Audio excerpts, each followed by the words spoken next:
दोस्तों, अमेरिका में 9/11 terrorist attack के बाद एक FBI officer Osama bin Laden के बॉडीगार्ड को इंटेरोगेट यानी कि उससे पूछताछ कर रहा था। अब ओसामा का ये बॉडीगार्ड अमेरिकन से बहुत नफरत करता था, इसीलिए वो इंटेरोगेशन में जरा भी सहयोग करने को राजी नहीं था। इवन वो उल्टा अमेरिकन को गाली दे रहा था, बुरा भला बोल रहा था और किसी भी सवाल का जवाब नहीं दे रहा था। इस दौरान उस FBI ऑफिसर ने नोटिस करा कि उस आदमी को जो चाय और बिस्किट्स दिए गए थे उसमें से उसने कुछ टच तक नहीं करा था, जिसके कुछ टाइम बाद ऑफिसर को यह पता चला कि चाय और बिस्किट्स में शुगर थी और वो ओसामा का बॉडीगार्ड डायबिटीज का पेशेंट था, जिस वजह से भूखा होने के बाद भी वो कुछ नहीं खा रहा था। जिसे देखते हुए अगली सुबह ऑफिसर ने उसे बिना चीनी वाली चाय और बिस्किट्स ऑफर करे। इस सिंपल एक्शन की वजह से उस आदमी का गुस्सा ठंडा हो गया और वो सही तरीके से बात करने लग गया। अब यहाँ हुआ ये कि यहाँ ह्यूमन बिहेवियर का एक रूल अप्लाई किया गया। उस ऑफिसर ने उस आदमी को जानबूझ के रिस्पेक्ट और काइंडनेस के साथ ट्रीट करा, तो उस आदमी ने भी बदले में ऑफिसर को रिस्पेक्ट के साथ ट्रीट करा और अच्छे से उनके साथ कोऑपरेट भी करा, क्योंकि FBI के हाईली इंटेलिजेंट ऑफिसर से जानते हैं कि रिस्पेक्ट तभी मिलती है जब आप उससे पहले दो।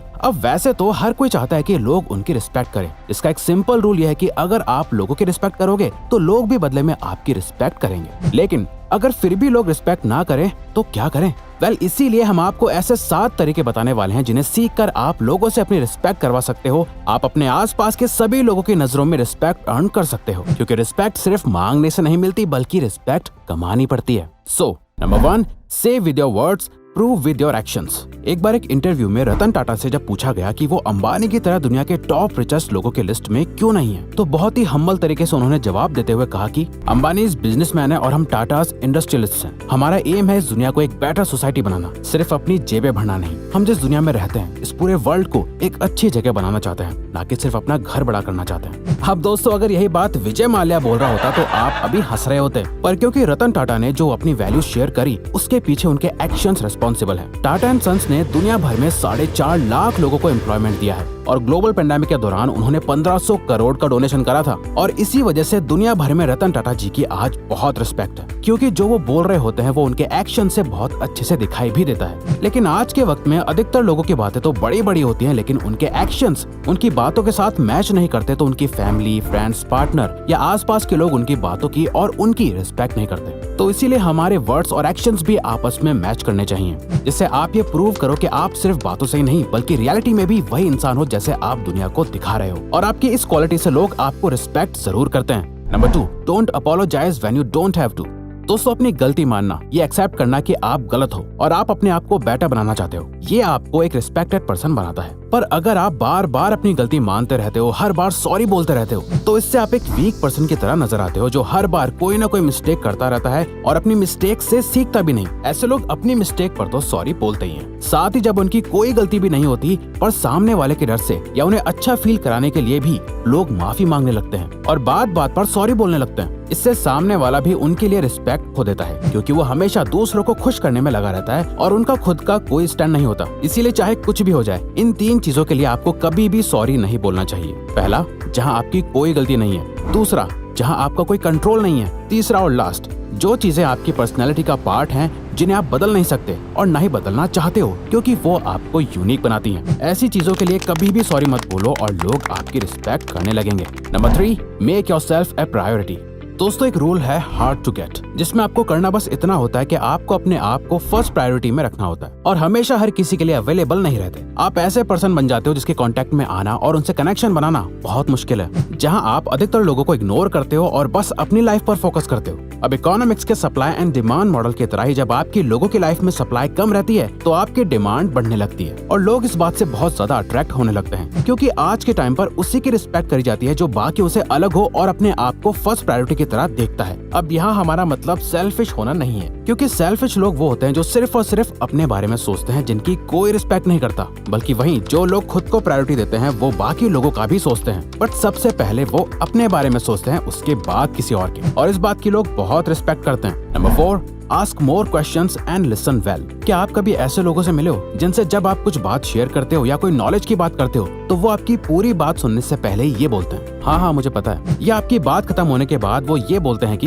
मुझे ये बात पहले से पता थी, और फिर अपने ही बारे में ब्रैग करने लगते हैं। बिना आपकी बात सुने वो ये दिखाते हैं कि कैसे उनको आपसे ज्यादा पता है। जब कोई आपके सामने ऐसा करता है तो आप इमीडिएटली उस पर्सन के लिए रिस्पेक्ट खो देते हो, क्योंकि साइकोलॉजिकली भी किसी को भी वो इंसान नहीं पसंद होता जो जानकर ये जता रहा होता है कि उसे सब कुछ पता है और सामने वाले को नीचे दिखा रहा होता है। हो सकता है किसी बात में आपको बहुत नॉलेज हो, बट कभी भी ये मत समझो कि आपके सामने जो आ रहा है उससे कुछ नहीं पता, बल्कि उसकी बातें सुनो। उसके व्यूज और आइडियाज की रिस्पेक्ट करने से, उनसे क्वेश्चंस पूछने से, उस टॉपिक के बारे में उनसे और जानने से एक तो आपकी नॉलेज बढ़ती है, और जब आप ऐसा शो करते हो कि आप सामने वाले से कुछ सीख रहे हो तो वो आपकी इस रियल, रिलेटेबल और हम्बल एटीट्यूड की रिस्पेक्ट भी करने लगता है। Number 5, treat other people the way they want to be treated rather than the way you want to be treated। अक्सर ऐसा कहा जाता है, treat others the way we want to be treated, यानी लोगों के साथ ऐसा व्यवहार करो जैसा आप चाहते हो कि लोग आपके साथ करें। पर इससे भी अच्छी एक अप्रोच है treat others the way they want to be treated rather than the way you want to be treated, यानी लोगों के साथ वैसा ही बिहेव करो जैसा वो चाहते हैं, ना कि सिर्फ जैसा आप चाहते हो।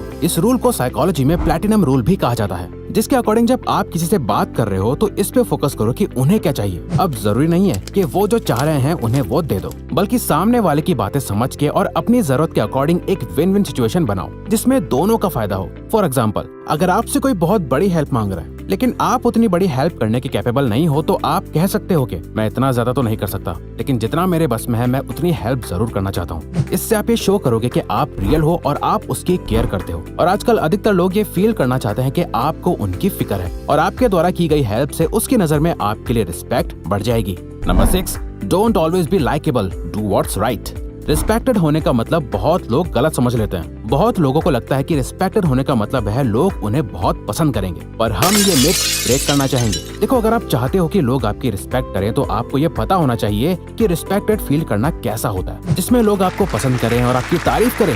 ये जरूरी नहीं। कई बार लोग आपको हेट करते हैं, आपसे जेलस फील करते हैं, पर फिर जब आप उनके सामने आते हो या उनसे बात करते हो तभी भी वो पर्सन आपकी रिस्पेक्ट करते हुए एक लिमिट में रहता है। आपके अच्छे नेचर और मैनर्स की वजह से हर किसी को लाइफ में कभी न कभी मुश्किल डिसीजंस लेने पड़ते हैं, जहाँ बाकी लोग हर्ट भी हो सकते हैं, उन्हें बुरा लगता है। पर अगर आप हिम्मत करके वो करते हो जो सही है, बेशक उसे सामने वाला थोड़े टाइम के लिए हर्ट क्यों ना हो जाए, पर टफ डिसीजन लेने वालों की सभी रिस्पेक्ट करते हैं। वो पर्सन आपसे दुखी हो सकता है, आप पर गुस्सा हो सकता है, पर आपके डिसीजन की रिस्पेक्ट जरूर करी जाती है। Number 7, practice self respect, know your individual rights. और आखिर में सबसे लास्ट और इम्पोर्टेंट पॉइंट है, खुद की रिस्पेक्ट करो तभी लोग आपकी रिस्पेक्ट करेंगे। दोस्तों, हमने पहले भी आपको कहा कि रिस्पेक्ट उसी को दी जाती है जो रिस्पेक्ट को डिजर्व करता है, उसके काबिल होता है। बट ये कैसे डिसाइड करा जाता है कि कौन फेक रिस्पेक्ट कमाना चाह रहा है और कौन एक्चुअल में रिस्पेक्ट डिजर्व करता है? वेल, इसका सीधा सीधा जवाब है, जिन लोगों की रिस्पेक्ट करी जाती है वो सभी खुद की बहुत ज्यादा रिस्पेक्ट करते हैं। उनका कॉन्फिडेंस, सेल्फ एस्टीम बहुत हाई होता है। वो जानते हैं कि वो क्या कर रहे हैं और क्यों कर रहे हैं। उनका अपने ऊपर बहुत हाई सेल्फ कंट्रोल होता है। उन्हें पता होता है कि उन्हें लाइफ में क्या चाहिए और क्या नहीं चाहिए। और ये आप सिंपली उनको देख के कह सकते हो, जो अपनी बॉडी लैंग्वेज का, कि वो क्या पहन रहे हैं, क्या खा रहे हैं, वो कैसे लोगों से बात कर रहे हैं, वो अपना टाइम कहाँ बिताते हैं, अपने माइंड का, इन सभी का बहुत ज्यादा ख्याल रखते हैं। तो ऐसे लोगों के कॉन्फिडेंस और सेल्फ लव को देख के खुद ब खुद उनके लिए रिस्पेक्ट बिल्ड होती है। तो अगर आपको ये वीडियो अच्छी लगी तो वीडियो को लाइक और सब्सक्राइब बटन पे क्लिक करके इस चैनल को सपोर्ट करो। और हाँ, बेल नोटिफिकेशन ऑन कर लीजिएगा ताकि आप आने वाली वीडियोस मिस ना कर पाओ। Thank you for watching.